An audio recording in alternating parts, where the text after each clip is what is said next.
process with which two lives come together. Sometimes for good, sometimes for evil.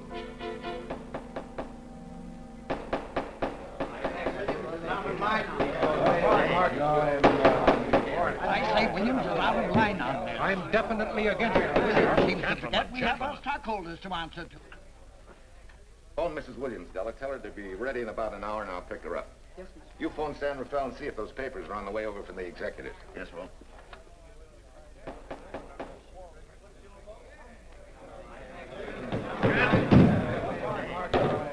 Well, Mr. Darcy, what's the score? 9-0? I'm afraid it is, Walt. If you think you can persuade them to change their minds, go right ahead. Gentlemen, I never interfere in stock issues, dividends, or anything else in your department. I must run my department with no interference. Either I know why and when I need more factory space, or you need another boy. And that's all right with me, too. Because I can take these plants and pick my own spot in the motor production field. You won't have to worry so much about dividends. There won't be many. Hold on. I'm sure none of us want to lose Walt. Or our dividends. Why do you say we take another vote? All in favor of buying the 3 new factories signify by saying aye. Aye. Aye. Aye. Aye. Aye. Aye. An unanimous vote. Congratulations, Walt. Congratulate the board. They're the winners. Williams, if these factories are so valuable that other companies would jump at the chance to get them, how do you know that you can buy them at the price you quoted us? How do I know? I bought them this morning. Good morning. Della, I was asked to rush this up for Mr. Williams. Get my wife, Della? Your maid said she'd gone to the dentist. I gave her the message. Oh, fine. Oh, this just came. Thank you. What about those papers? They're here. Burke's checking them now. Good.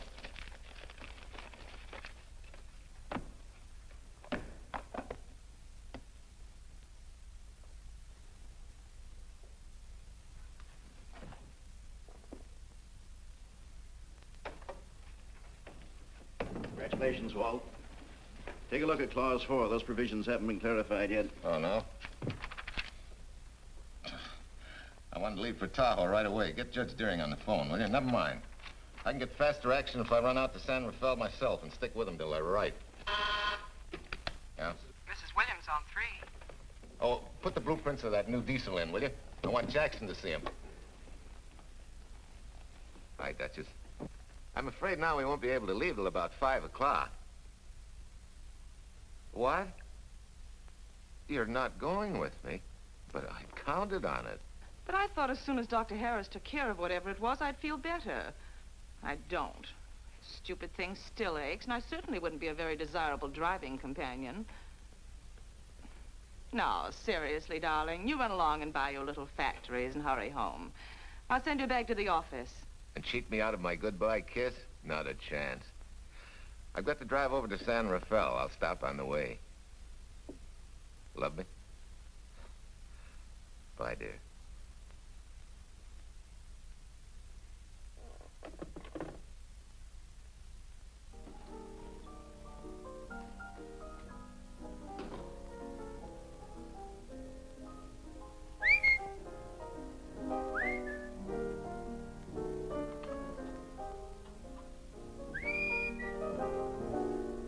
How do you expect me to whistle through a toothache?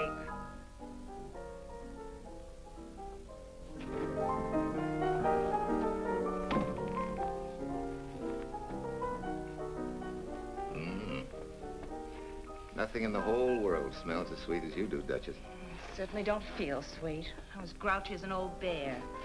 Well, old Doc Williams can give you something to fix that. Close your eyes. Relax a minute. Take a look at that and see if you don't feel better. Oh, Walt. Oh, darling, it's beautiful.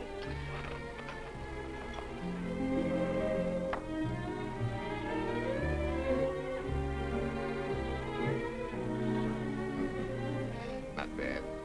Not bad at all. You know, to quote my wife, I like monograms on things. It shows they belong to me, unquote. When did your wife say such a thing, Mr. Williams? About 6 years ago, when I married her. She gave me the first monogrammed shirts I ever owned. Those were the words on the card. I still have it. I certainly hope your board of directors never discovers what a softy you are. They won't, don't worry. I have only one vulnerable spot. What really happened this morning? All I got out of Della was that you stalked out of the office with blood in your eye and were back in no time with canary feathers in your mouth. Oh, I clipped those birds' wings, but short. No one's gonna vote me down, sweet. Not when I know I'm right. Mm-hmm. But how did you convince the board of that so quickly? With subtle hints and easy persuasion. Like this. Either I get what I want, or you get yourself another boy. And that's all right with me, too. Walter! What a clumsy ox. I'm sorry, Duchess. Oh, please, sweet, don't be so upset. Oh, if you could have seen your face. Oh, don't bother, dear. Sulin will take care of that. Not exactly a good prescription for nerves, huh? You know, you're wrong, Dr. Williams. The way I feel now, a good cat nap will probably make a new woman out of me. And if it's not going to make you too late... Yes? Well, I'm sure that by 5 o'clock I'll... Swell. I'll run over to San Rafael, get things ironed out, and be back for you by 5. On the nose. Darling, wait. That's perfectly silly. I'll take a taxi cab and meet you in Sausalito. There's a drugstore on a corner opposite the square. I'll be there at 5 o'clock and we can go straight on up to Tahoe. That'll save you all that late afternoon traffic and all that time it'll take to come and pick me up. Smart woman, my wife. Thinks of everything. Where's your bag, honey? Oh, Sue Lynn still has some things to press for me. You sure you don't mind taking a taxi? Very sure. Sweet dreams, Duchess. See you at 5. I better get going. Bye, honey.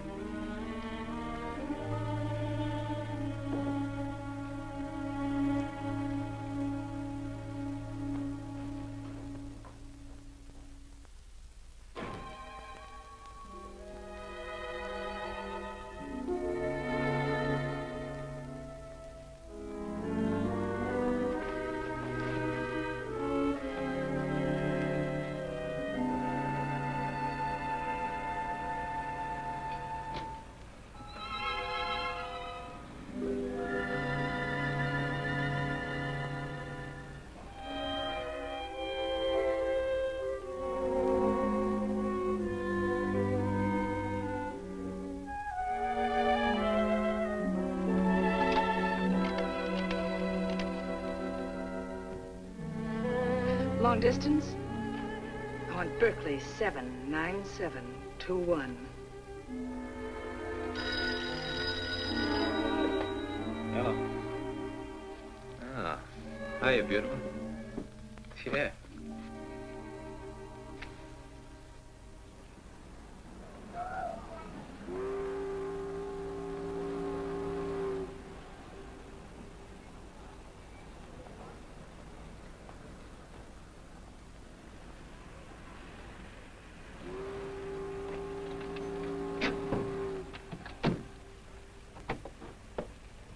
Here.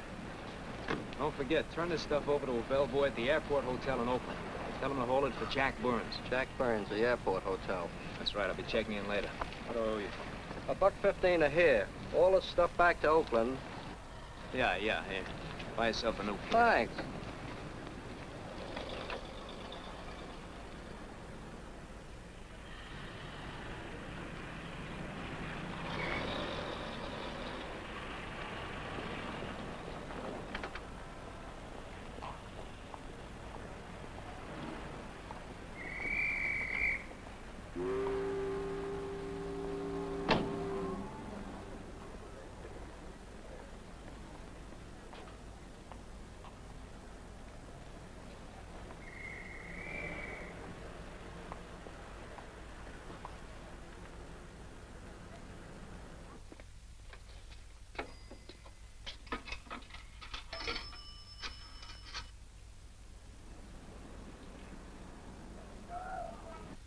Hey, where's that new woman who was going to meet me? It's after 5 o'clock.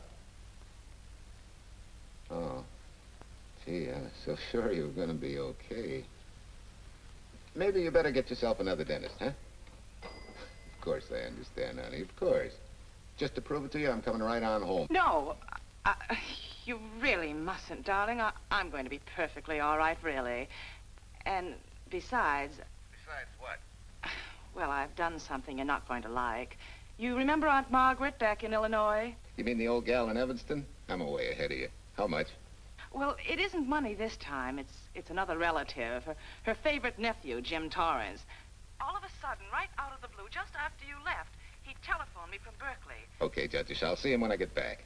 Well, you don't understand, dear. You're going to see him right away. I'm what?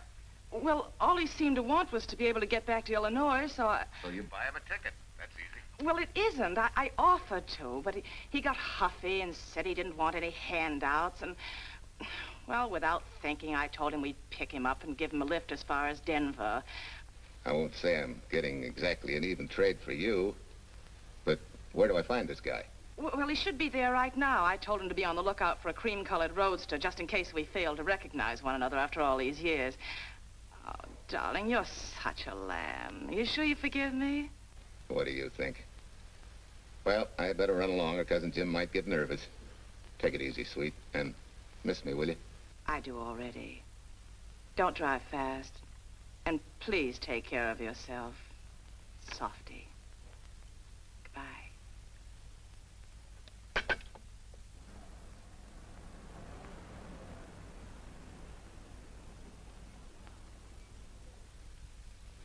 Hello, Della. Yeah, Mrs. Williams wasn't able to go with me. Now, while I'm gone, you see that she gets her roses every morning. That's right. But this time on all the cards, put love from Softy. Yeah, S-O-F-T-Y.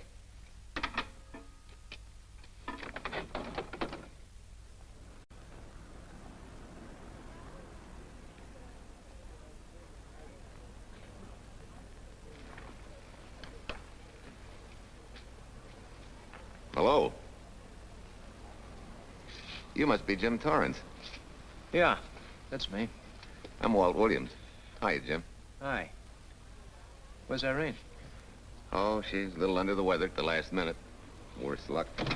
Oh, that's too bad. I was hoping I'd see her. Yeah, I'm disappointed, too. Where's your luggage? Oh, I'm wearing it.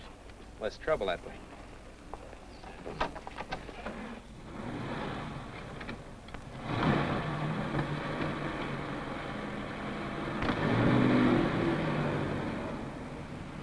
Irene tells me you're heading for Illinois. Yeah. Going been a little rough, huh? Haven't exactly been worried about my income tax. What's your line, Jim? Oh, guess I'm a better salesman than anything else. You know, I can give you a couple of letters when you get back to Chicago. It might help you. It's fine. Little in with a top brass never hurts. What outfit were you with? Patton's Third Army. How was it? Oh, rough. Except for the time in Italy. I kind of liked it there. Patton's outfit never got to Italy. Of course. But most civilians never know or care, and I figured you didn't either. Well, I fooled you that time.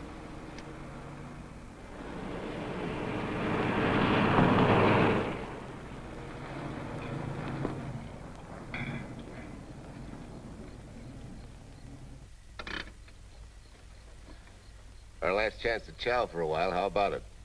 No, thanks. I grabbed a hamburger while I was waiting for you. I can still taste the harness.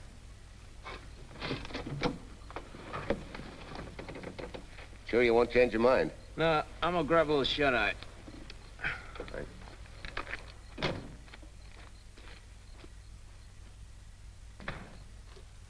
Chicken sandwich and a Coke. One chicken sandwich. Chicken sandwich coming up.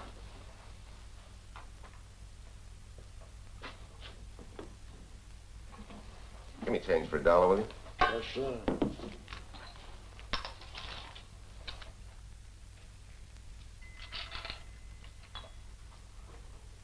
Thanks.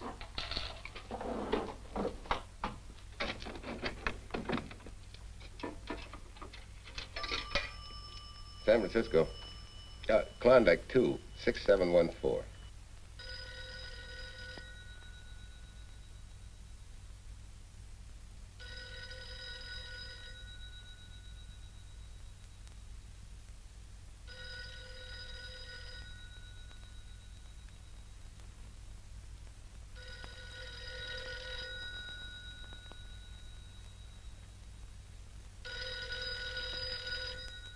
Klondike 26714 does not answer. Oh. We'll try Sutter 1, 2599, please. Bayview Apartments. Oh, yes, Mr. Williams. No, your maid isn't there tonight, sir. Well, she said Mrs. Williams was taking something to make her sleep and wasn't to be disturbed. But perhaps... No, don't disturb her. Just leave a message that I won't forget about a certain problem. Mm-hmm. I think I have it, sir. You want her to forget all about a certain problem. Softy, is that S-O-F-T-Y, sir? Softy is going to take care of it thoroughly. Is that all? Yes, that's all. She'll understand. Be sure she gets it the first thing in the morning. Right.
Oh, hi. Yeah. It's been so long since I've been behind the wheel of anything but a Caterpillar or a Jeep, I had to find out what a real buggy feels like. Why don't you drive for a while? Oh, swell. Nothing would suit me better.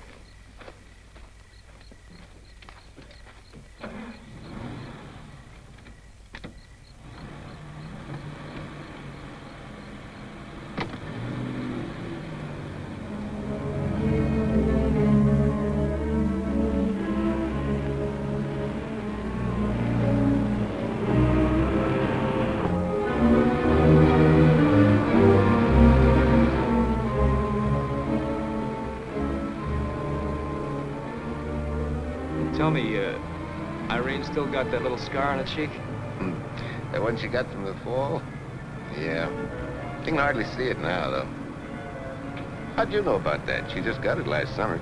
Thought you said you hadn't seen her for years. Oh, from Aunt Margaret, of course. How else? She always sends me the news in the letters.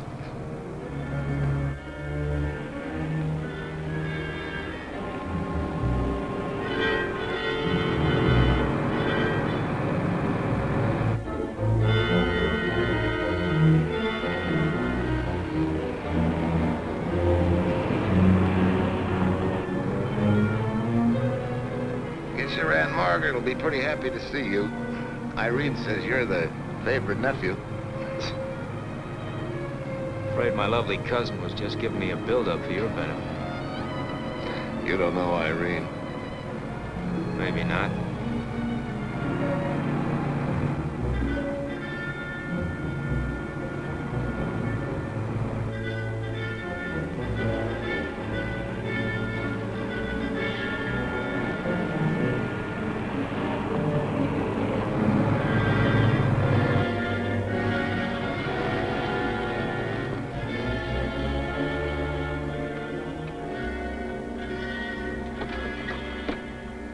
What's the matter?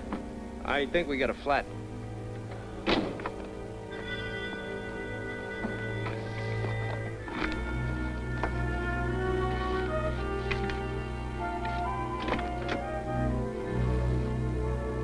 Yeah, flat as a flounder.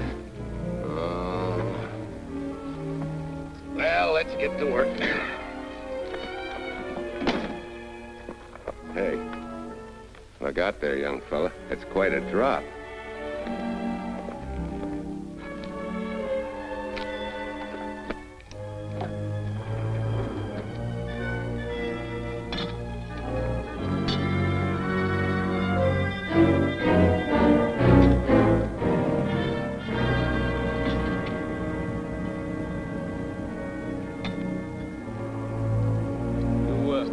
You got a flashlight? I think I have. Get the jack, I'll take a look.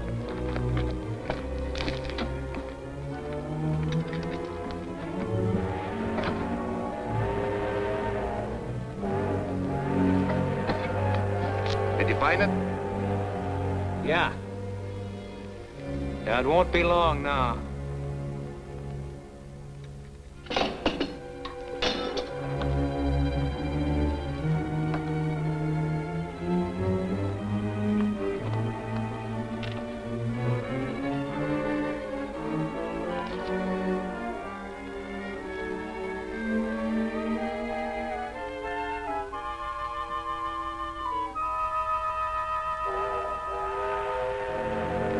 Come on, let's get going. Wait a minute. Did one of your cufflinks fall out? Huh? Well, something dropped. I heard it fall right down there at your feet. Hmm. Well, he must have rolled under the car.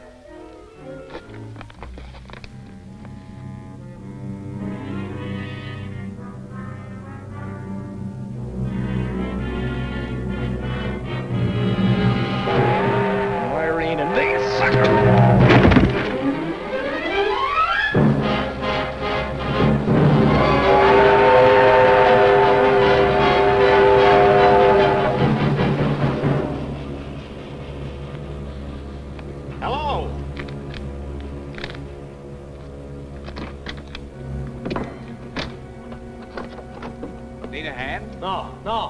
I'm all set now. Okay. Good night.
Must be crazy.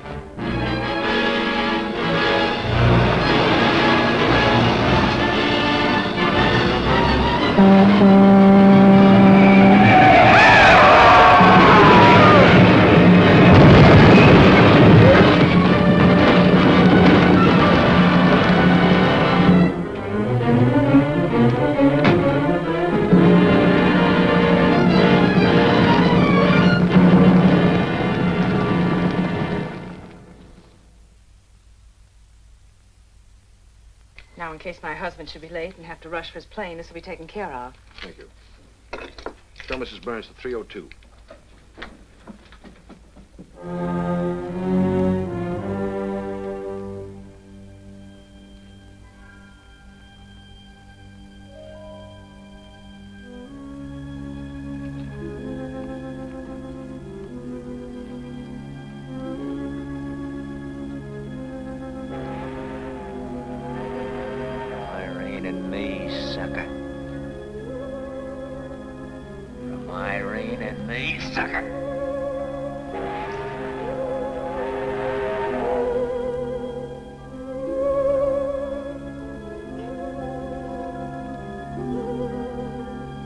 Take care of yourself. Softy. Softy.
Young lady.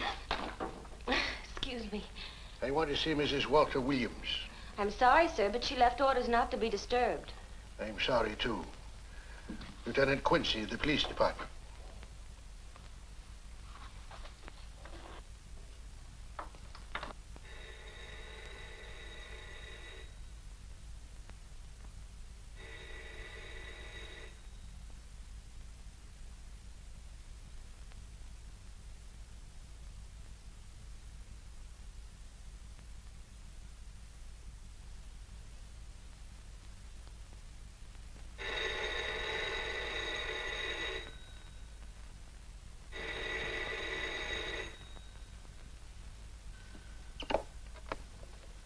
Hello? I thought I left orders not to be Oh, I see. Ask him to come up, please.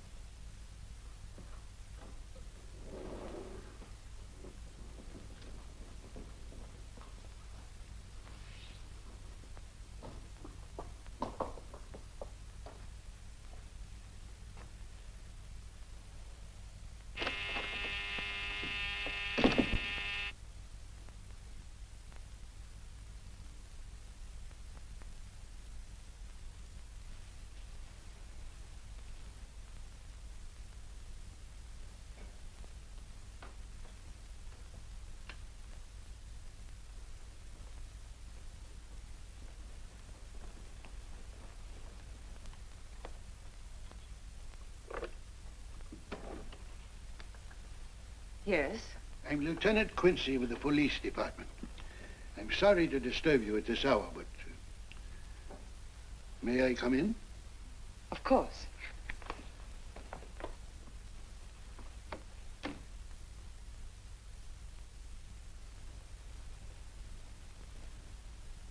Well, Lieutenant? Did your husband go on a motor trip late this afternoon? Why, yes, he went to Denver on business. Why? Was he driving a Packard roadster? Yes. Is anything wrong? I'm afraid there is. Won't you sit down? Has something happened to my husband? Yes, Mrs. Williams. He's dead, isn't he? Yes. Oh, Walt, I knew something like this would happen. I begged him time and again not to pick up hitchhikers. But it wasn't a hitchhiker, Mrs. Williams. It was just an accident. He ran into a truck, a gasoline truck. You mean there was fire? He must have been driving pretty fast. I don't think he felt anything after the crash.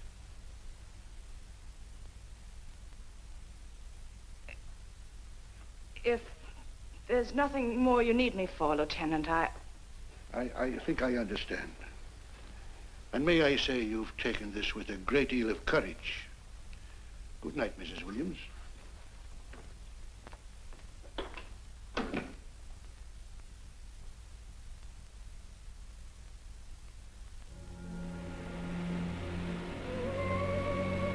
Take care of yourself. Softly. From Irene and me. Softly.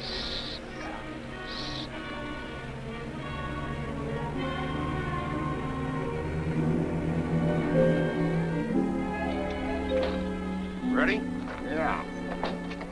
That Williams must have been quite a guy. Yeah, he went to work for Universal Motors as a sheet metal worker. Mm-hmm. Less than 10 years, he's their top production man. Well, he sure went out in a blaze of glory. Yeah. Let's go.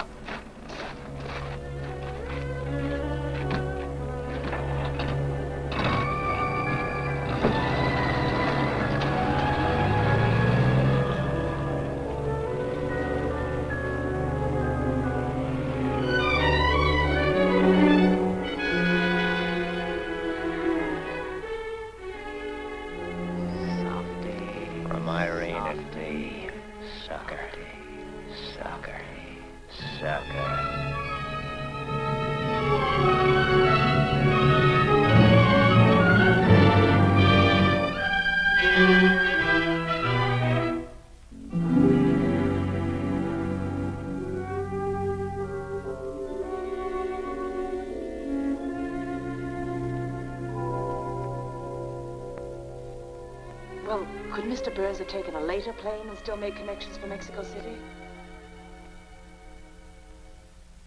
I see. Thank you. Yes? It is some telegrams for Tai. Just put them under the door, Sulin.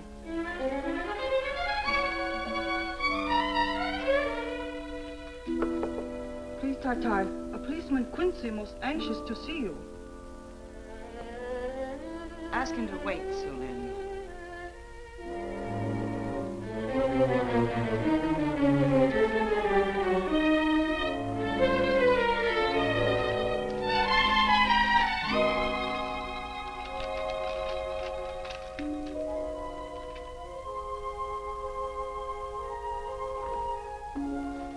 Mrs. Williams will see you presently. Will wait, please.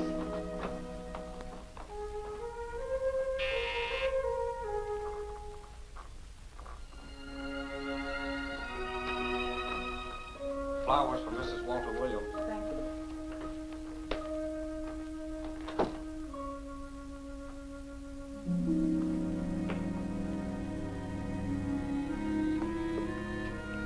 Roses like Mr. Williams always sending when he's away. You seem to have been very fond of Mr. Williams. Sulin is honored to have served him 5 years, and he... I'm sorry to keep you waiting, Lieutenant. I wouldn't be disturbing you again if it wasn't necessary. And I would be keeping you but a moment. You're being very considerate. Won't you sit down?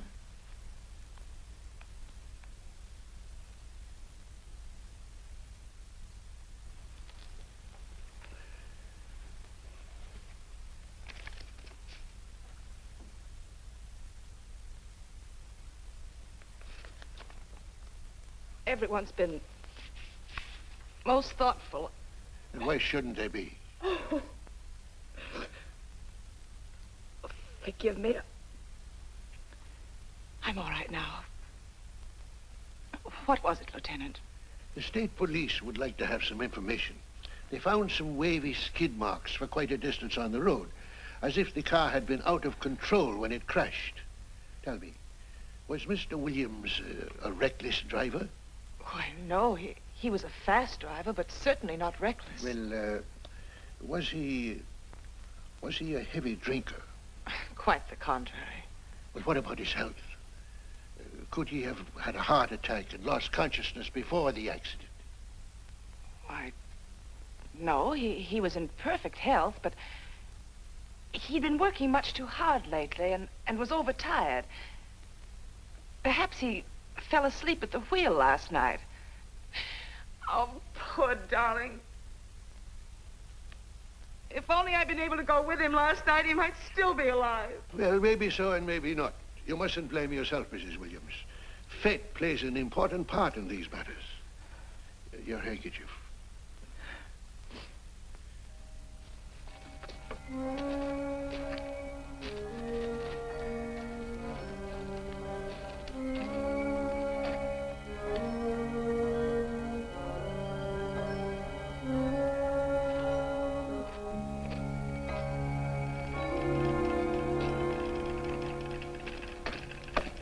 When's the next train to San Francisco?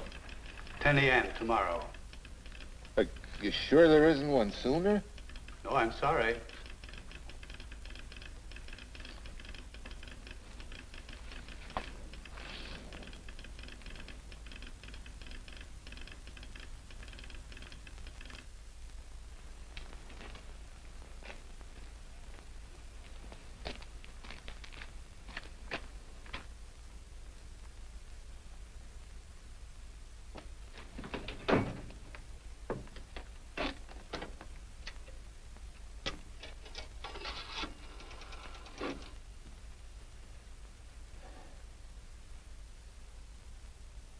We have a circuit now, sir.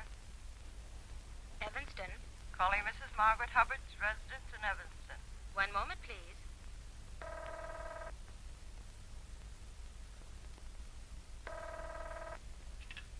Hello? Mrs. Margaret Hubbard?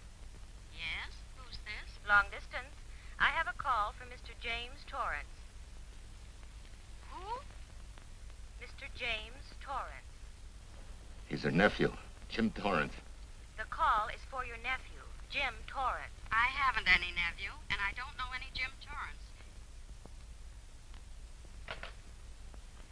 Sir, Mrs. Hubbard says she doesn't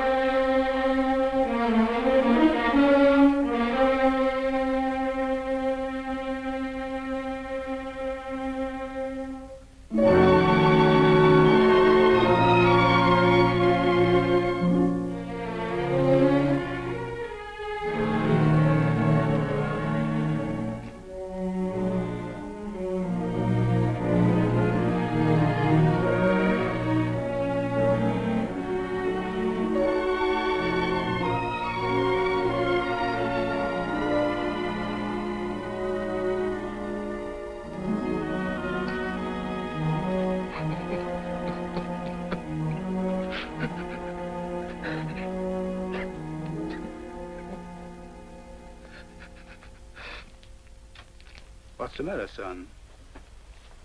Looks like you need a doctor. Doctor? I can't leave the station. That old Doc Bender's just across the road there. Yeah. Doctor? Think you can make it? Yeah. I'll make it.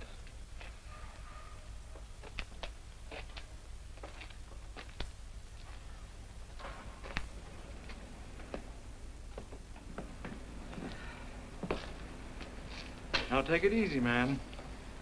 There's some concussion there. You've got to watch your step for a while.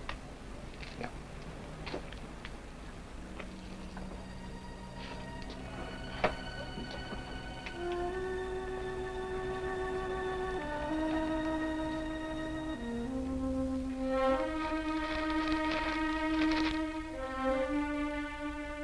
Walter Williams' beautiful widow, who by her own request sat alone in the family alcove during the service.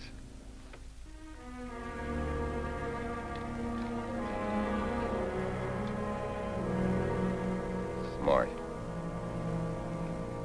Someone might have caught her licking her chops.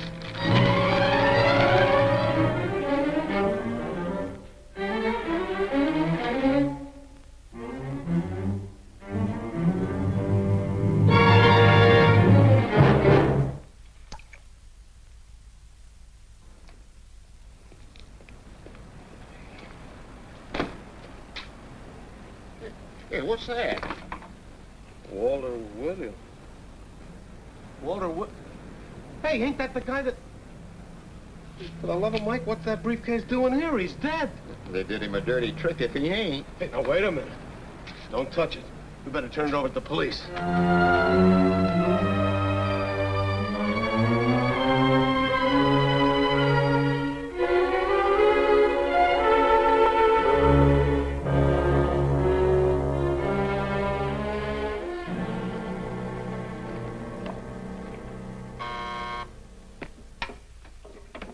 Homicide, Captain Callahan. Oh, yes, Chief. The Duke just came in from Washington. The fingerprints are those of a James Torrance. Yeah, I'm putting Quincy on it. Right. This sort of opens up a new can of peas on the Williams accident. There's the FBI reporting the guy. Playing with the lady's affection seems to come natural with him. All you got to do, Quincy, is find him. Yes, that's all I got to do. Last known whereabouts of Jim Torrance was in a moving van somewhere between Sacramento and Points East. Yeah, wait a minute.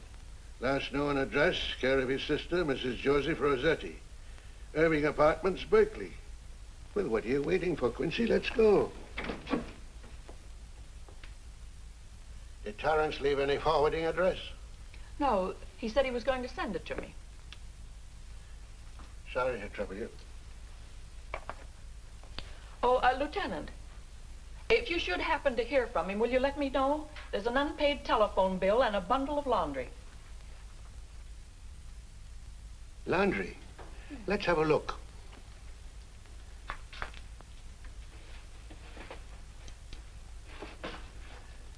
I may have to take this along with me. Not without a receipt, you don't. You mean you don't trust the police? In my business, you don't trust anybody. Mine, too. Holy St. Valentine's Day. Look, he had the same thing on his shirts, too.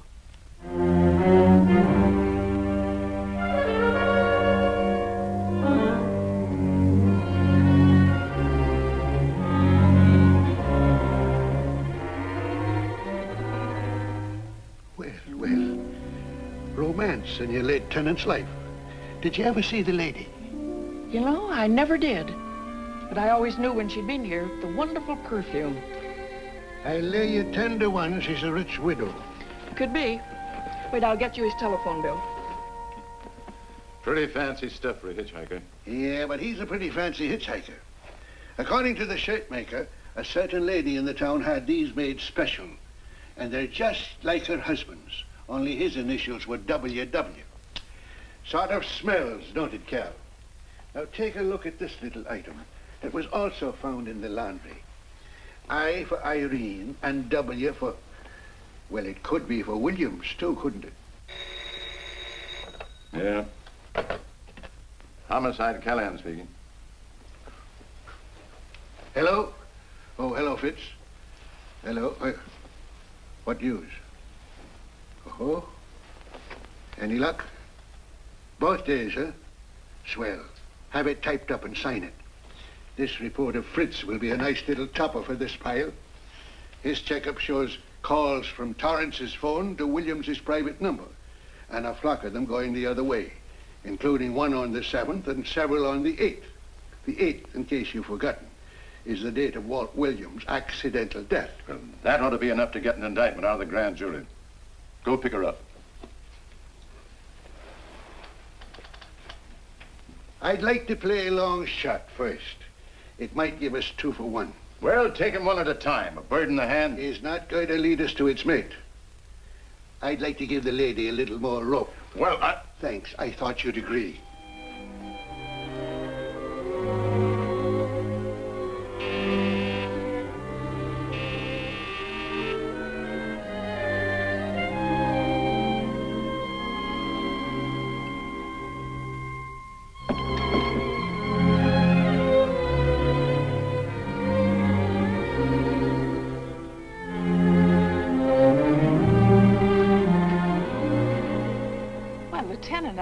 You just caught me. I'm glad.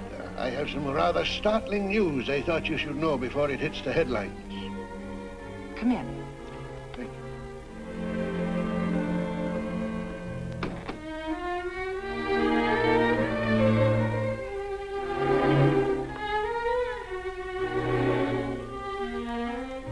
Sit down, won't you, Lieutenant? Thank you.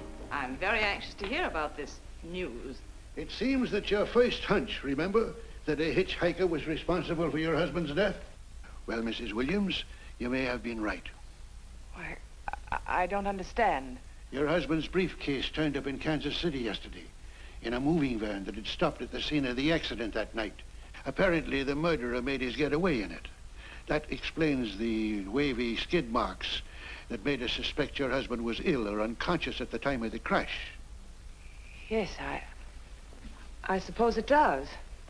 And by now, the man is probably out of the country and never will be found. Don't you worry, Mrs. Williams. There were fingerprints on that briefcase. And as soon as we get the FBI report from Washington, his identity will be known and his description sent out on police broadcast. Oh, we'll find him all right. But just now we're keeping things quiet so the murderer will feel safe until we are ready to close in on him. Yes, I can see the wisdom of that. Yes, I thought you would understand and cooperate. As soon as we know his name, it is possible that you might recognize it as someone with a motive. There's that possibility. You know I'll do everything I can to help. I'm sure of it. Now I'll run along. You'll hear from me. I'll let myself out. Don't bother. And don't worry. Good day.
$1.35.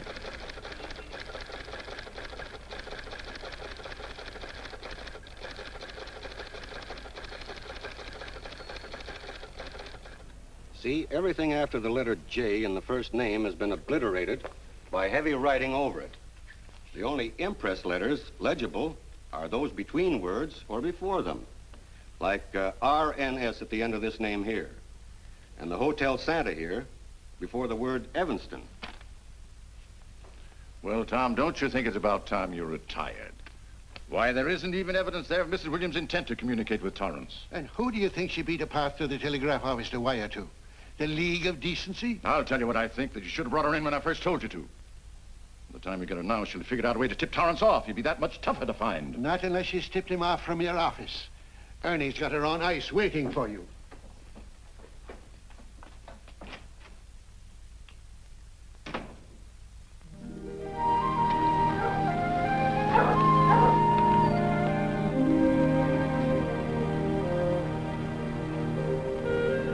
Pretty good, huh? Fastest growing little town in Idaho.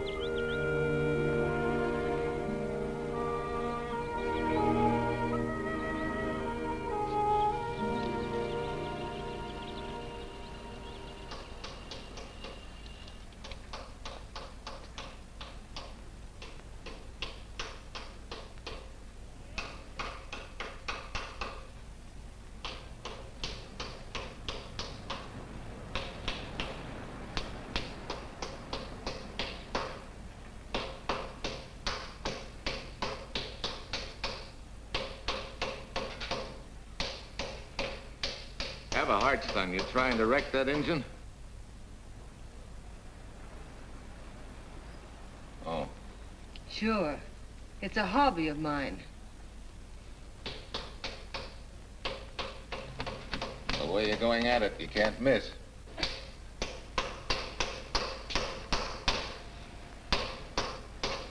Here.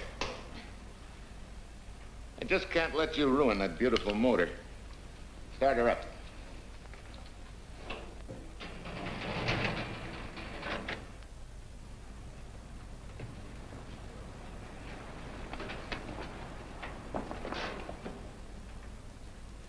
Okay, start her up.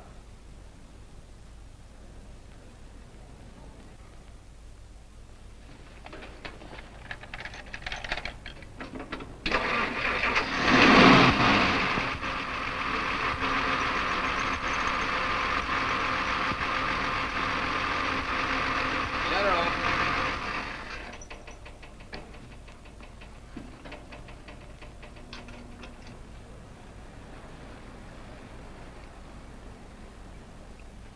You're certainly not a mechanic by trade. Hands like that. Maybe it's a hobby of mine.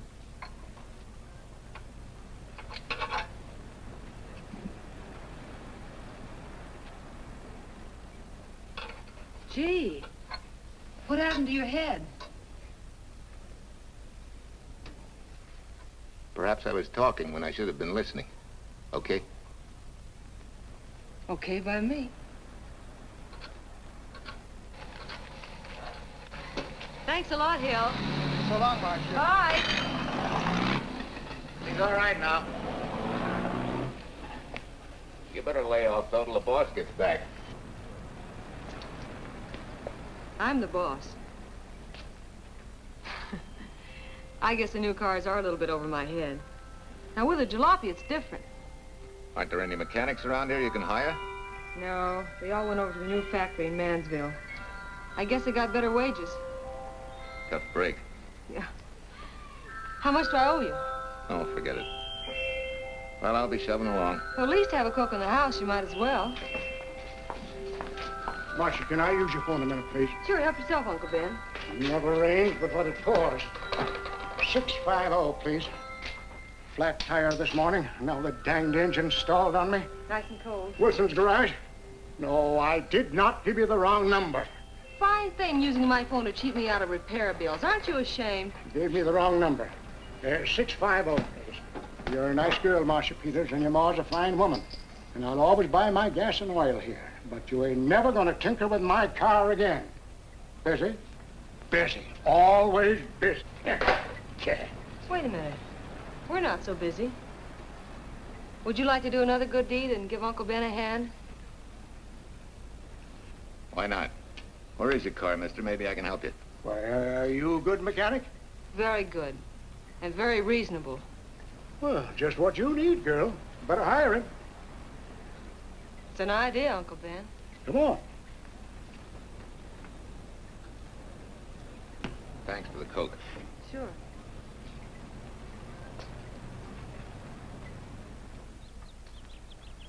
Well, I got Uncle Ben fixed up all right. Nothing but a sticky carburetor valve. Bye. I hope he paid you. What for? It only took a minute. You're certainly not money-conscious, stranger. There. This is no kind of work for a girl. Well, somebody has to do it if I want to stay in business. And I want to.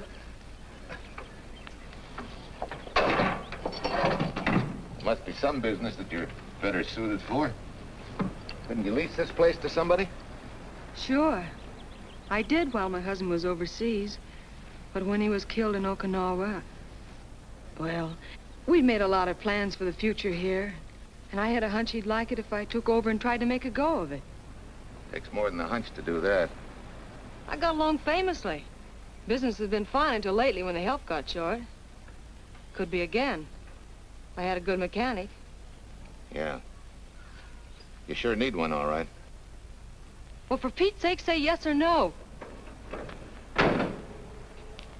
Do you want the job or don't you? You mean you'd hire me without knowing anything about me?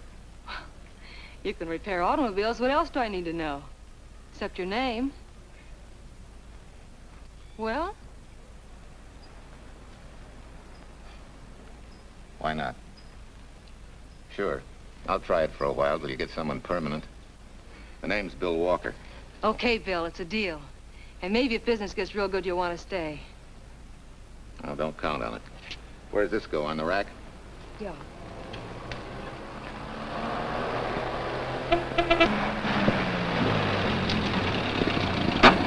Marcia!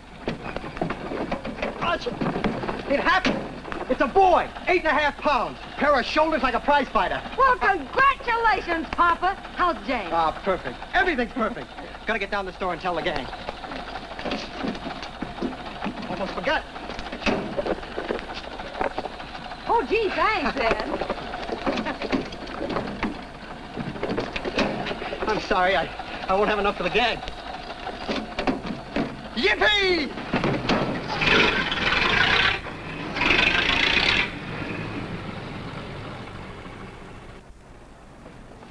Maybe you can use this token from the slightly delirious new father. Thanks. Say, we haven't settled the matter of wages yet. Maybe I can't pay your regular salary. Suppose we leave that open till you find out how much I'm worth to the business. Doesn't seem to be any business right now. Might be a good time for me to get rid of this beard and find a place to board. We live right next door. I'll go ask Mom. She'll know of a place. Sort of a peaceful house. I noticed it this morning.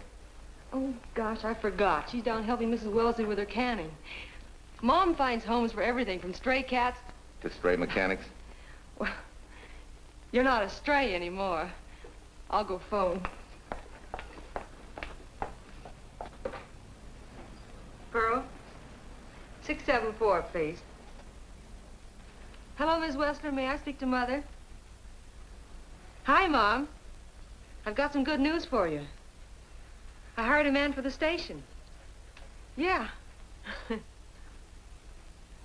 No. Nobody we know. He's from out of town.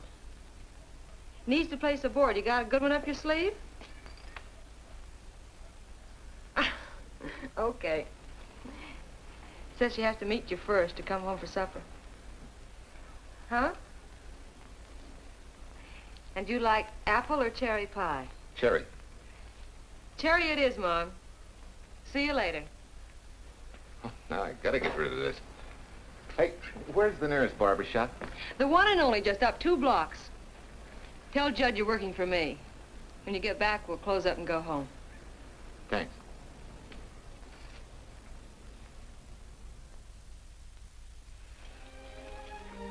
Well, that's real nice. You must have had a good bringing up, young man. Thank you for the young man. We thank thee, O Lord, for thy bounty, and ask thy blessing on this food and on the new friend who shares it with us. I hope you're good and hungry, Mr. Walker. Who wouldn't be? Marsh, she eats like a sparrow, with all the hard work she does. May I have your plate, please? Well, she can start taking it easy now. Boss, the help. Thank you. She never takes anything easy. Has to put her whole heart and soul into everything she does. Well, now that you're through with me, Mom, how about Bill? Have you thought of a place for him to stay? Well, why can't he stay right here? We have a spare bedroom going to waste. And I think you like my cooking. Like it? That's very kind of you, Mrs. King, but it seems an imposition. Imposition? Nothing. That's good business. I can get back what I pay you in board and room. Well, Marcia, what a thing to say. If you'd like to stay, we'd like to have you. We have some more vegetables. Mrs. King, you have a boarder. May I have a biscuit, please? Oh, excuse me.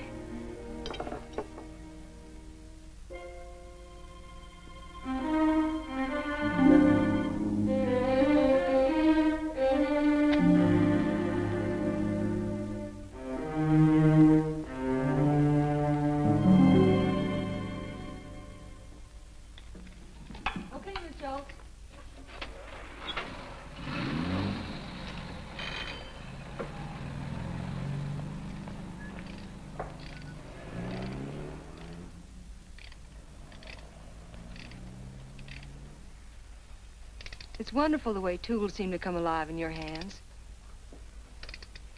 You seem to sort of come alive, too.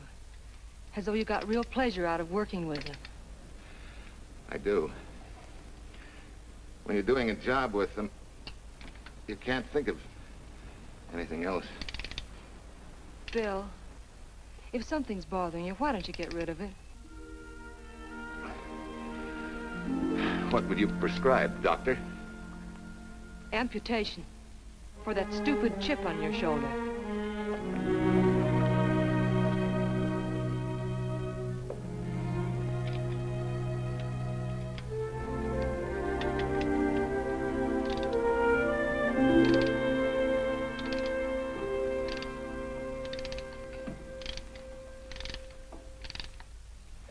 What you need is a ring job.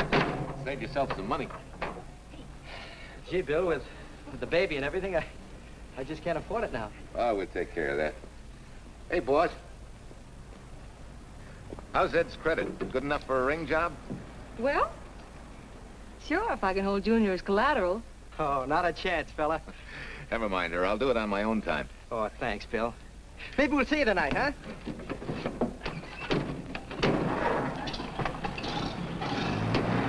Some shoulders, huh? Yeah. Some father, huh? Bye, Marcia. Bye, Marcia. Bye. Nice kids. Say, was Ed clowning about their being hard up? No. Things have been pretty tough for him ever since he got out of the service. Fix a car for him, Bill, and only charge him for the labor, okay? Then he gets it for free. I'd already figured on knocking that off. Say, we could make it an anniversary present. Anniversary of what? Junior's arrival, and mine, 3 months ago today. Time certainly flies. That was a lucky day when you came to MP service. Your work's been bringing in a lot of business. I'm glad of that. Hated to have fallen down on Mom and you. Say, look, boss, why don't we three celebrate tonight and go to the movies? Ed said he and Jane were going. Well, that lets Mom out. She'll be babysitting. I'd love to go, Bill. I haven't been in ages.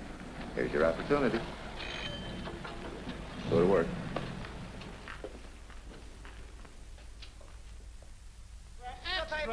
Irene Williams, held for murder. Read all Extra, Irene. This is Sheila Graham with the latest news of the shocking Williams murder case. While beautiful Irene Williams is held for trial, charged with conspiring to kill her late husband, the police are searching for James Torrance, believed to be the lover of Mrs. Williams and her partner in the horrible murder of Walter Williams.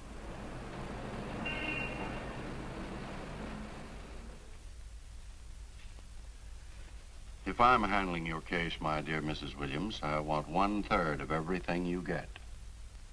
You're out of your mind. You don't realize what I'll get as Walt's widow. Perhaps you don't realize the spot you're in.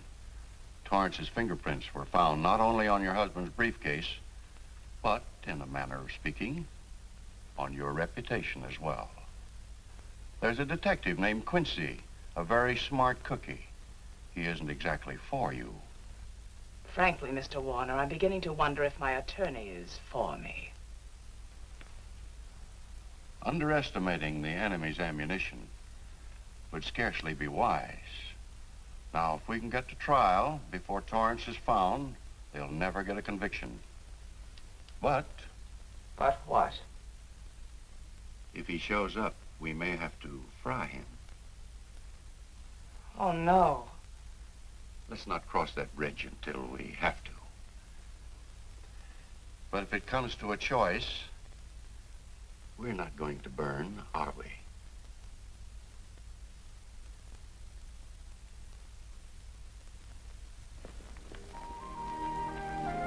Aren't you the chatterbox this afternoon? What about this afternoon? Oh, I'm sorry, boss. I guess it was wool gathering. You're only supposed to do that in the spring. Is there anything you don't know? Yes. What's San Francisco got that we haven't? Better newspapers, for one thing. Anyway, California's supposed to be the land of opportunity. I thought that by now you liked it here. I do. Very much. It's a good town. Nice people. Swell boss. Thanks. We like you, too. No fooling, Bill. You'd be surprised how many people ask questions about you. What kind of questions? Oh, where you came from, do you have any family, and do you like it here, and are you going to stay? Al Knox asked me at the movie last night if you wanted to join the volunteer fire department. Just interested, friendly things. I suppose it is natural for people to wonder about a stranger who moves into their community, like I did. You know, I've been thinking, maybe it wasn't such a good idea, you and I going to the movies last night. It's all right being seen in the station and here with Mom, but... You get used to that in a town this size. They're always trying to marry people off. You just ignore it, and after a while they forget about it. I'll go get cleaned up for supper.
Tell you how many years this Sunday takes me back. Did you always fall asleep during the sermon? I wasn't asleep, Mrs. Peters. I merely closed my eyes to concentrate. Oh, so that's what you call it. I had to nudge you to stop you from nodding. Quiet. You're disturbing my reminiscent mood. Even smells the same. Could be the same bees buzzing in the same clover. As they say, you can take the boy out of the country, but... A rolling stone gathers no moss. It has to stop rolling sometime, doesn't it, Bill? Sometime, maybe. We grow a very becoming shade of moss here in Larkspur. Don't you think? You grow a lot of nice things here. Anyone in particular? You'll have to skip the answer to that one. Someone tore it out of the book. You're married, aren't you, Bill? Yep. That's right. You must have loved her very much to have been hurt so deeply. To be so afraid of someone, even yourself. Maybe it's better that way. Then no one gets hurt. Bitterness and hatred hurt everyone. Can't you see, Bill? They're like a wall that shuts out all the sunshine from a garden and lets everything wither. Make room in your heart for something else, can't you? I guess this is my day for sermons. Sorry.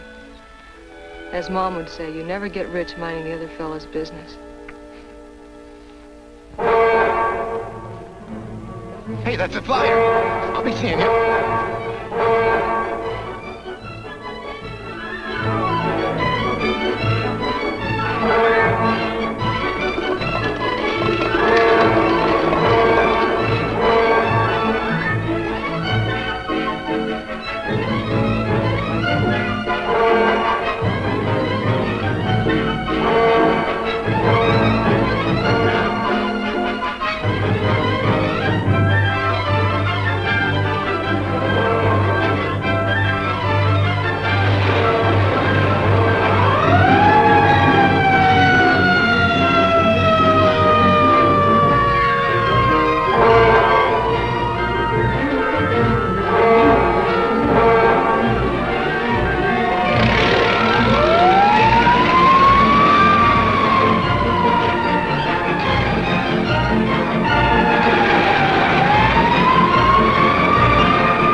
Sent a couple of jars of peaches.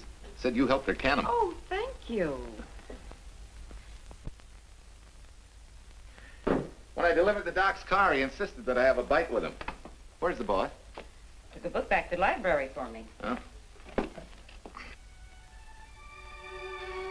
What a day. Hey, what's the idea? Are you darning my socks? Well, I thought a drawer full of holy ones isn't doing you much good. I found it when I put fresh papers in your bureau yesterday. You have a heap of things that need mending, haven't you, son? Does Marcia know? Do you think I'd tell her? This is your problem, Bill. Because I found out about it doesn't give me the right to tell anyone else, not even Marcia. When you trust folks, you trust them, and you give them a chance to work out things the way that seems right to them. How can one little woman be so big? Don't forget, it's a lot easier to be tolerant and understanding at 50 than it is at 25. Yeah, Ma. I'm going next door for a while. Grandma Thompson's ill.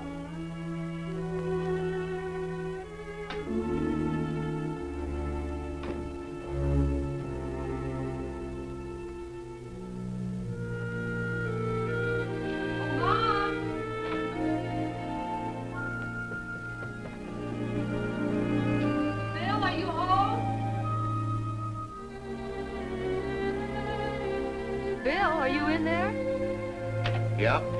Mom went next door, Marcia. Hi. Do you work awfully late? Oh, about 6. Anything wrong? Come in. I want to tell you something. I'm checking out. Has something happened? No, just... I'm doing what I should have done a long time ago. Moving along. But why, Bill? My name isn't even Bill. There isn't any Bill Walker. I'm Walter Williams. The late Walter Williams. Walter Williams? I don't understand. You may not even after I've told you, but at least you'll know the whole story. Sit down, please.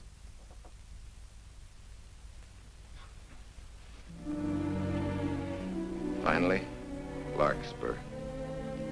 And you. From there on, you know. I'm glad you're going back to make things right. Going back? Wild horses couldn't drag me back. What are you going to do about your wife? Nothing. You're going to let her go to trial for murder? Oh, no, Bill. Why not? She tried to kill me, she and her cousin. But they didn't. Who says they didn't? Let them try and prove it. No matter what your wife did, she can't be tried for something that didn't happen. Oh, Bill, can't you see? You bet I can see. She deserves everything she's getting. Sorry part of it is they'll never convict her. No, Bill. The sorry part is you're not big enough to take a hard jolt to your pride and to your ego. Sure. It hurts to be tricked and cheated by someone you loved and believed in. But that doesn't give you the right to take justice into your own hands, to trample on the hearts of others and walk out on life. Life. A barren, frustrated boyhood. A marriage to a woman who accepted my love, yet despised me so thoroughly she resorted to murder. I'll never think of our moments together without nausea. I feel stripped bare, degraded. Because you've closed your mind and heart to everything else. Even me.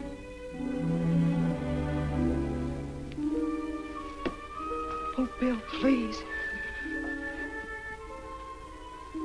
Don't destroy the one chance we have for happiness. We haven't got a chance. Doing the right thing never works out. I know.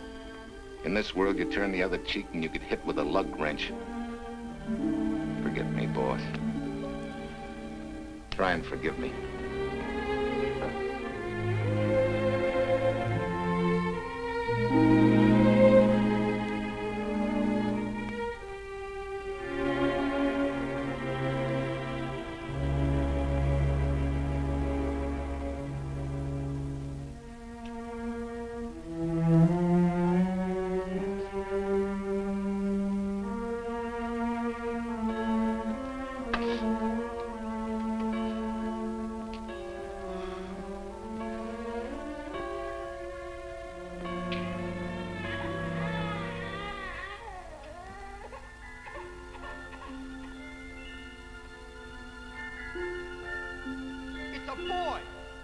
Shoulders like a prize fighter. You know, I hate to tell you how many years this Sunday takes me back. You have a heap of things that need mending, haven't you, son?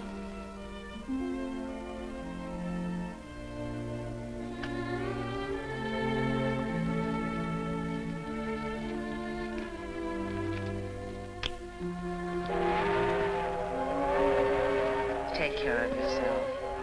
Softly. My ring and me. Softly. Softly. You're not big enough to take a hard jolt to your pride and to your ego. Sure. It hurts to be tricked and cheated by someone you loved and believed in. But that doesn't give you the right to take justice into your own hands. Trample on the hearts of others and walk out on life.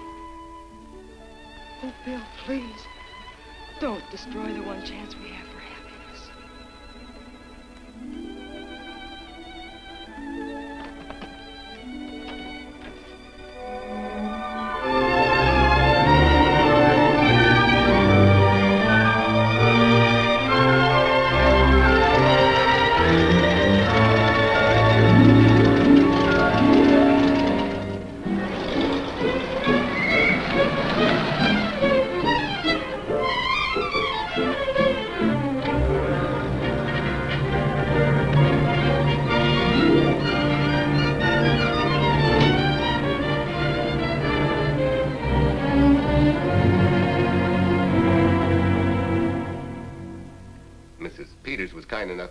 To substantiate at least the Larkspur portion of what I've told you.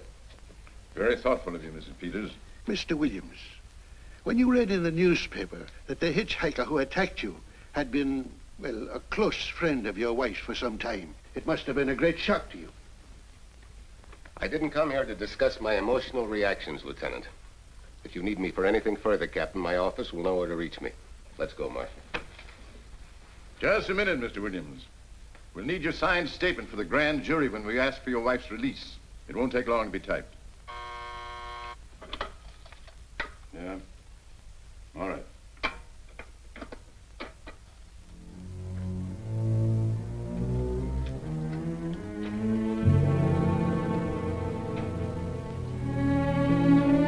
Come in.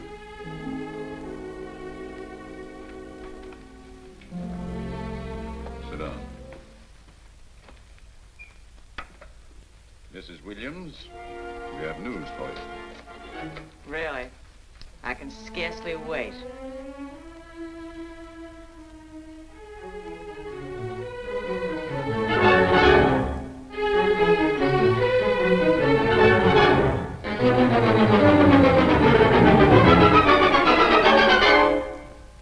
It seems it was Torrance who was in the car when it crashed.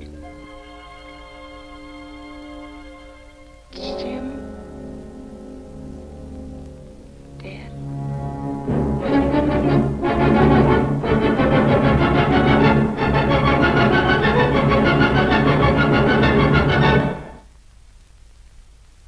You did it. You killed him. No. He tried to kill me. Thought he had. And he ran into the truck. It was an accident. An accident? You wait all these months to tell this story. You let me rot in this filthy jail. Wait a minute. You let everybody believe you're dead. Pretty convenient, wasn't it? A dead man can't be tried for murder. Mr. Williams, perhaps your wife would understand better if you would explain to her about the amnesia. Amnesia? Oh, don't tell me you believe he had amnesia. Where's he been all this time, just wandering around in a daze? Tells us he's been in Larkspur, a little town in Idaho, working as a mechanic in a service station. Run by Mrs. Peters here.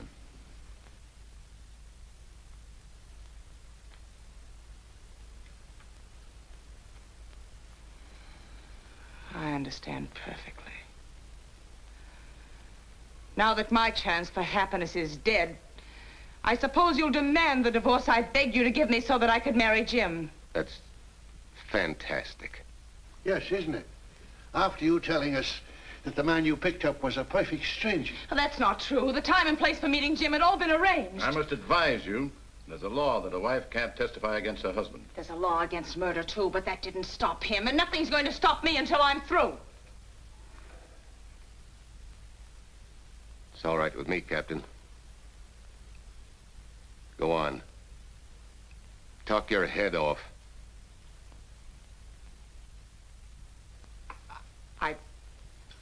I was to have gone with him to Denver.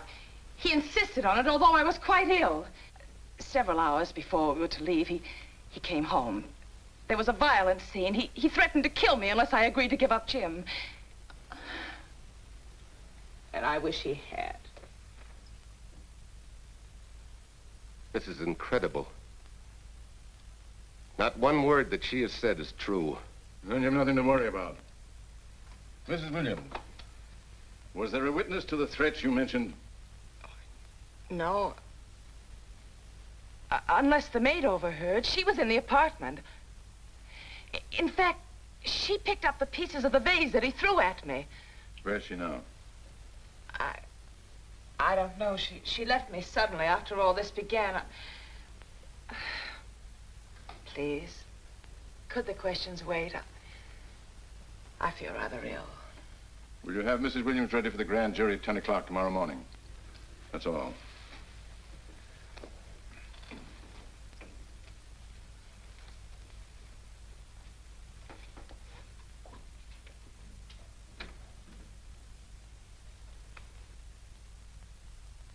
We're going to hold you too, Williams.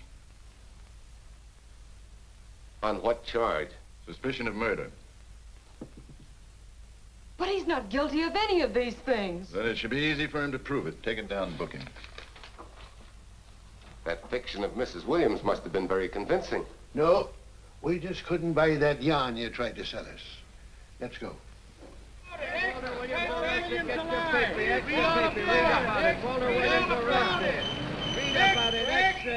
Watch me, wife freed and murder charge. Extra, get your paper. Walter Williams charged with murdering wife's lover. Extra, get your paper. Irene Williams goes free. Husband held. Extra, get your paper. Wife freed and murder charge. Walter Williams charged with murdering wife's lover. And Daly's going to cover Williams' office. Okay, boys, hop to it. I want all I can get by 10 a.m. tomorrow for the grand jury. Okay, Chief. Oh, Tom, don't miss a bit. Dig up everything you can on Williams and the Peters dame. You sort of believed Irene Williams' story, didn't you, Ben? She made better sense than he did. Well, sure, she's a better liar than he is. Don't forget, I went all through her grieving widowhood with her. She's a bad customer. Well, that's for the grand jury to decide, and Williams insisted on letting her talk. So it's his funeral. Funeral, all right. Especially with that yarn he told. But murder's out of character for him. There's a few pieces missing somewhere. There might be in Idaho, if it's not too much out of character for you to get going. You're going to miss me, Cal, when I retire next year. Maybe I'll join Private Eye and solve your cases for you.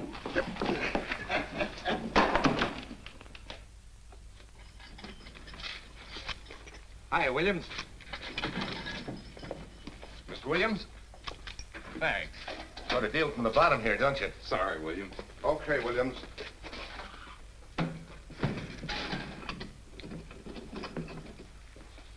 Well, not very good news, judging from your faces. Well, Wolf, the grand jury returned indictment against you. Mrs. Williams was released. I see. Now, don't you worry, Walt. We'll have you back at work where you're needed, and in short order. Come on, Eldridge. There's a visitor waiting far more attractive than we old fogies. We're just leaving, Mrs. Peters, but remember, don't hesitate to call on me for anything. Thank you so much.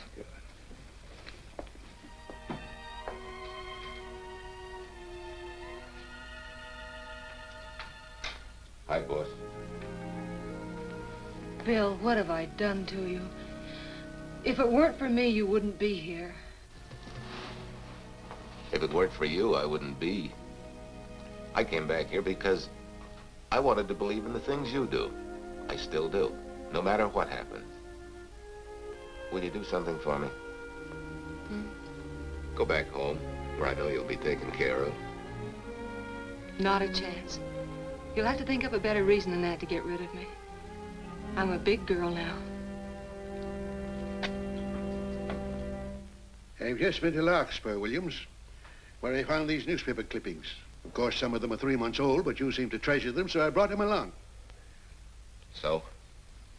I don't think they exactly substantiate your claim of amnesia.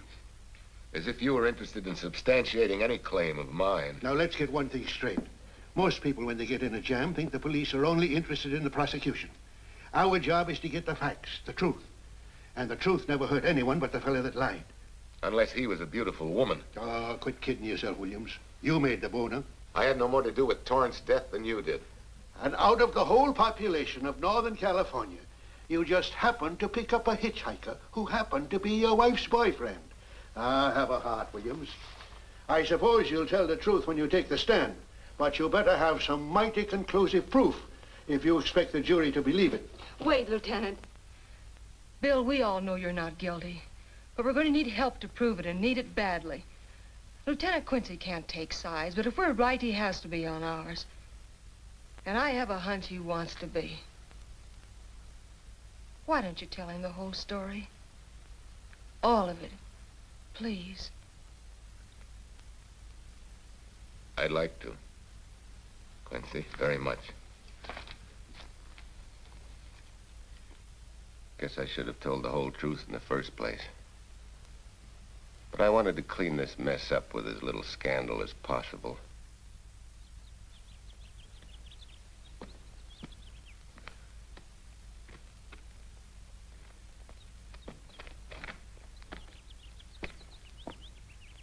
Well? No sign of the lug wrench or anything. My dear Mrs. Peters, will you please stop trying to be a detective? How many times do you think the police have combed this spot for any kind of evidence? Now, be a nice girl. Take Mr. Williams' advice. Go back to Larkspur. What time is it? It's only 4 o'clock. We still have time to go back to town and go on our hunt for Sue Lynn. Now, look here, young woman. You've had me on the run since early morning. But, Lieutenant, the maid seems to be our only hope now. We've got to keep looking till we find her, that's all. That's all? Wait.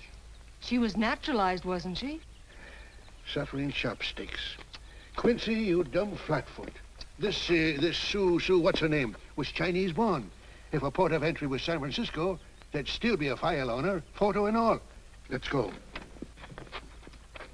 Back to town. Immigration.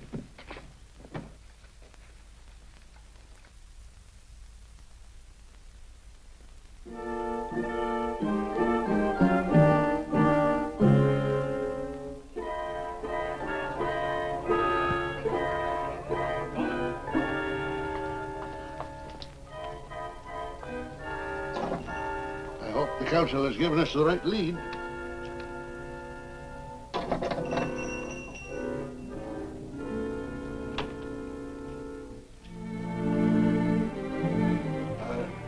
You are Singh? Understand? You savvy English? Also French, Italian, and Hebrew. May one ask what is desired? We're looking for Su Ling Chung. The Chinese consul said you were her uncle and might tell us what she is.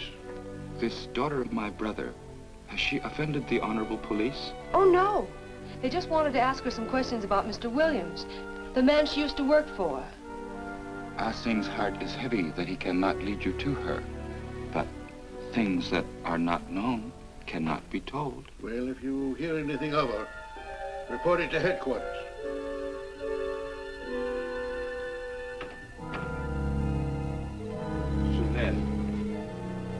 Untruth is not good for soul, and not wisdom when told to policemen. Better for the soul to be kind than to be wise. Sulin must keep silence to help in this matter.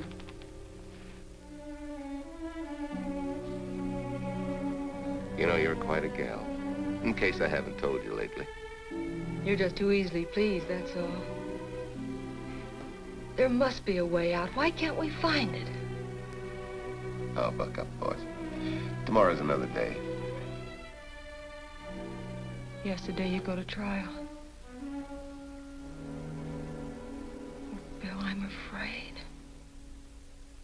And the state intends to prove, beyond any reasonable doubt, that the defendant, Walter Williams, did, with malice aforethought, kill the deceased James Torrance, whom he knew to be his wife's lover.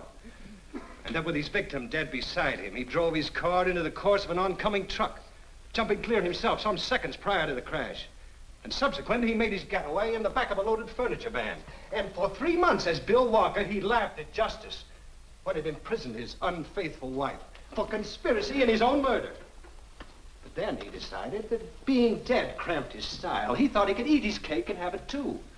So he returned, most anxious to explain his long absence and to right the dreadful mistake that had imprisoned his wife for 3 months. Ladies and gentlemen, it was a cold-blooded, premeditated murder and must be punished to the fullest extent of the law. Call the first witness, please. Captain Callahan, did Walter Williams tell you what suddenly cured his amnesia after 3 months? No, he did not. But he did tell you the man that struck the blow which caused the amnesia was a total stranger, a hitchhiker he had picked up.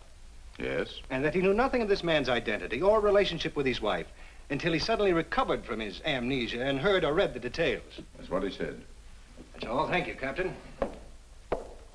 Your witness, Counselor. No questions. No. I saw no signs of amnesia, but definite concussion.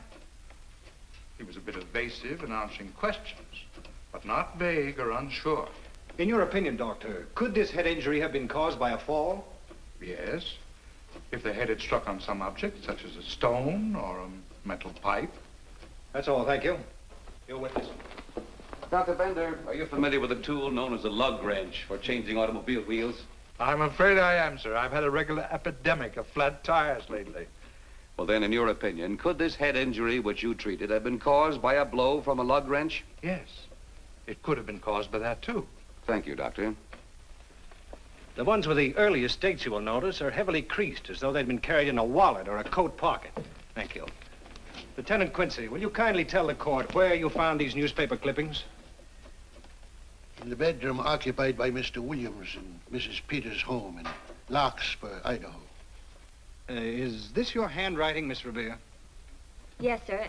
And that's the message. At least I'll record carbon of it. Would you read it to the court, please? June 9th, 8:32 p.m. Message from Mrs. Walter Williams, Penthouse D. Mr. Williams called, said he wants you to forget all about a certain problem, that Softy is going to take care of it thoroughly. Was there any other conversation? Well, I just asked if that was all, and he said yes, she'll understand, and sort of laughed as if it were a joke and hung up. Some joke killing the wife's boyfriend. Head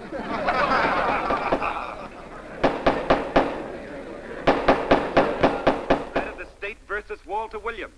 All the rounds so far have gone to the prosecution, And it was a grim-faced Williams who was returned to his cell this afternoon. What the score will be after he takes the stand is anybody's guess, but he's going to need some lucky punches to get a decision. And though Torrance struck with intent to kill, after telling you this is from Irene and me, sucker, you still telephoned Illinois to find out if there was a cousin Jim. You are hard to convince, aren't you, Mr. Williams?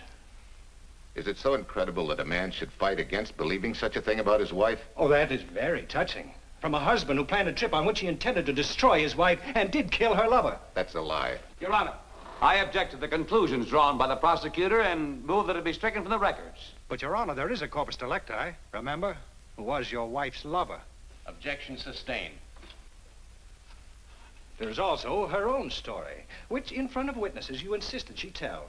And then we have your own two different stories from your own lips. One featuring a perfectly strange hitchhiker, the second an equally strange cousin Jim, without a questionable substantiation for either bit of fiction.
Remember me, don't you? I was here with Lieutenant Quincy from the police department.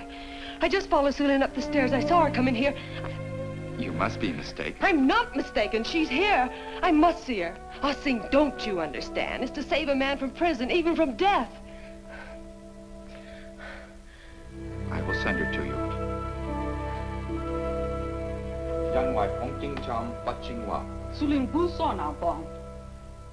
Oh, Sulin, we've been looking for you all these weeks. Mr. Williams needs your help so desperately. I cannot help. You must forget that you found Sulin. Forget it?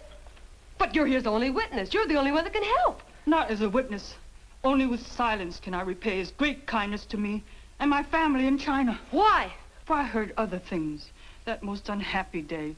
From Mrs. Williams' bedroom, his voice very loud and angry. A flower vase broken to pieces. He can explain all that. They do not believe what he's already told. That I heard anything would do harm. Don't you see?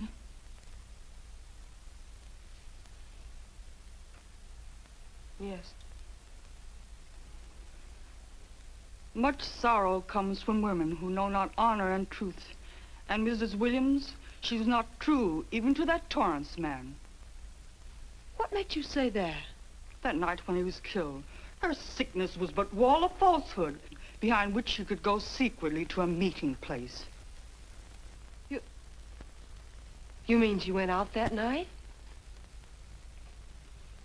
Sulin, are you sure? Yes, because next morning in her bedroom I found street shoes that had been worn.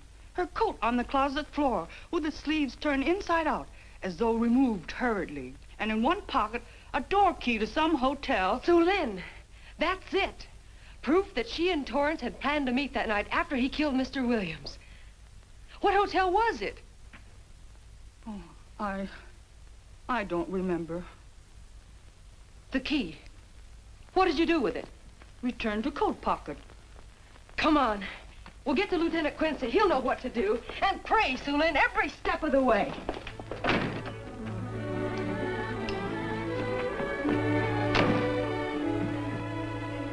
Now hold everything. Even if this long shot don't work out, we'll just keep on pitching.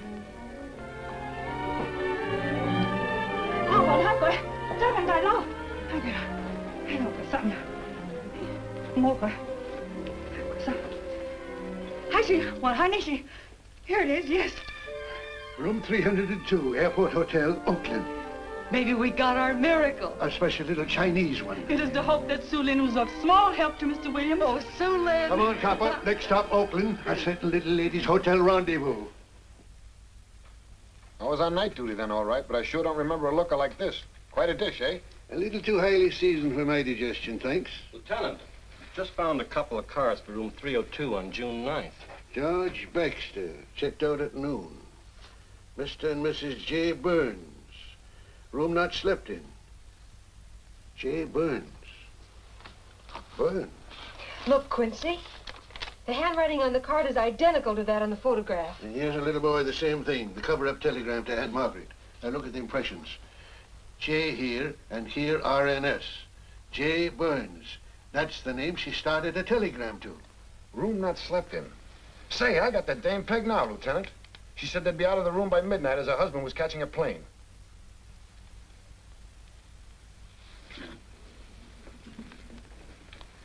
But Quincy... Reservation for Sam Andrews. Yes, sir. This ties it all up, doesn't it? Yeah, like a greased pig.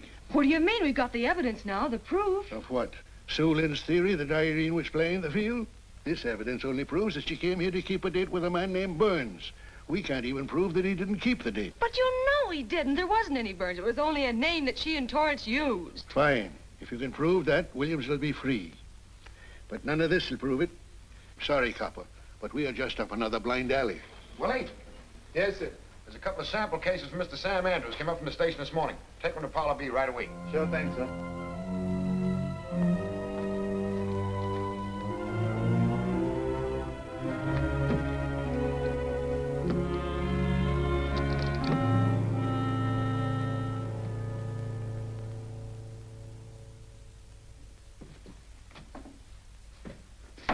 Be seated.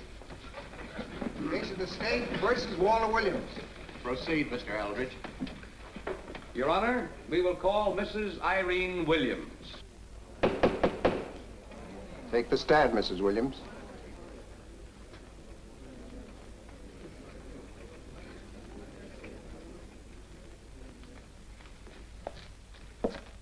Raise your right hand. You solemnly swear that the testimony you're about to give in this cause to be the truth, the whole truth, and nothing but the truth, so help you God? I do. Hey, what cooks? The defense calling her? Mr. Eldridge, what's the purpose in calling this witness? Merely for purpose of identifying handwriting. Now, Mrs. Williams, this photograph of you... Was stolen from my apartment. So, according to the inscription, to Walt, my adoring and adored husband, Irene, this belongs to Mr. Williams. This is your handwriting, isn't it? Of course. I'm touched that he should have wanted it so badly. And this telegram, addressed to Mrs. Margaret Hubbard. Is that also your handwriting? It is.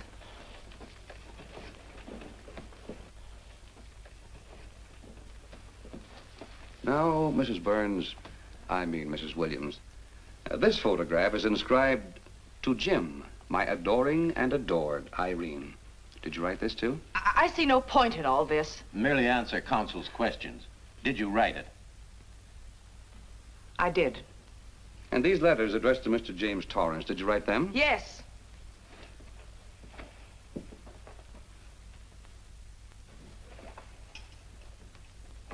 And this monogrammed garment, A gift from you to Mr. Torrance? Why must I be tortured again by all this? I never made any secret of my love for Jim Torrance. That's why he's dead. Your love for Jim Torrance. Yet on the very night he was killed, you had a rendezvous with a man named Burns, didn't you? I don't know what you're talking about. I don't know any man named Burns. I was at home that night, very ill. Oh, yes, the sleeping pills. Well, you must walk in your sleep then, for you spent at least part of that night at the Airport Hotel in Oakland, where you registered for Mr. and Mrs. J. Burns. Don't waste the court's time trying to deny it. This is the registration card that you signed at 9:20 p.m. And there's the room clerk who assigned you to room 302. And this, Mrs. Williams, is the key to room 302, which you very carelessly left in the pocket of a coat which was found in your closet yesterday. All right, I was there. Now are you satisfied? Not quite. This J. Burns, Mrs. Williams, was his first name Jack? Yes.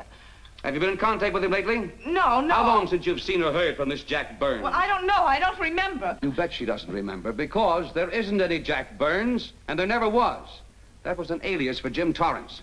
And it was Torrance who was to have met you that night, after your charming little plot to kill your husband had been duly executed. It's not true. It's not true. I have bad news for you, Mrs. Williams. I can prove it's true. These pajamas, these letters, this picture, all of which you identified for the court, were found in this suitcase, which is full of the clothes and personal belongings of Mr. James Torrance. And the suitcase was found in the baggage room of the Airport Hotel, where it's been held since June 9th. And it says on this tag, in large print, hold for Jack Burns. That is all, Mrs. Williams. Just a moment, Mrs. Williams.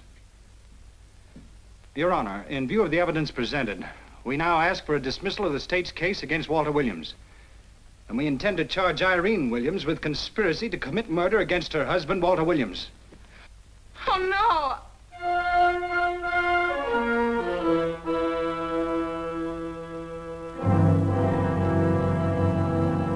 The case against Walter Williams dismissed. Court adjourned until 2 o'clock.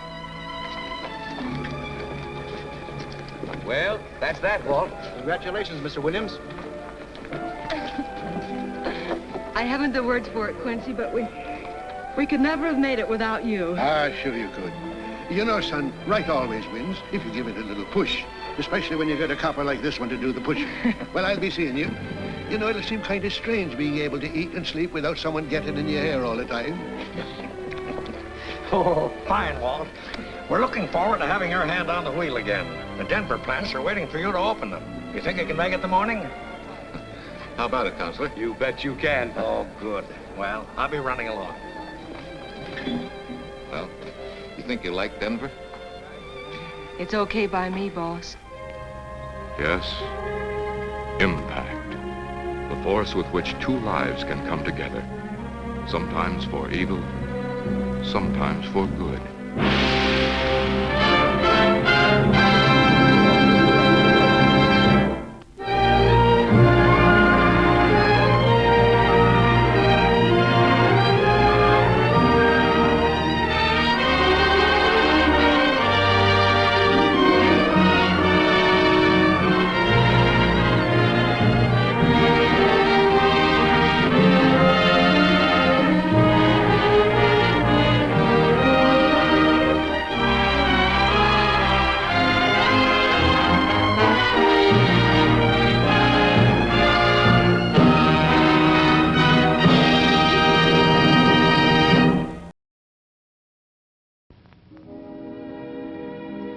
And now, folks, it's time to say goodnight.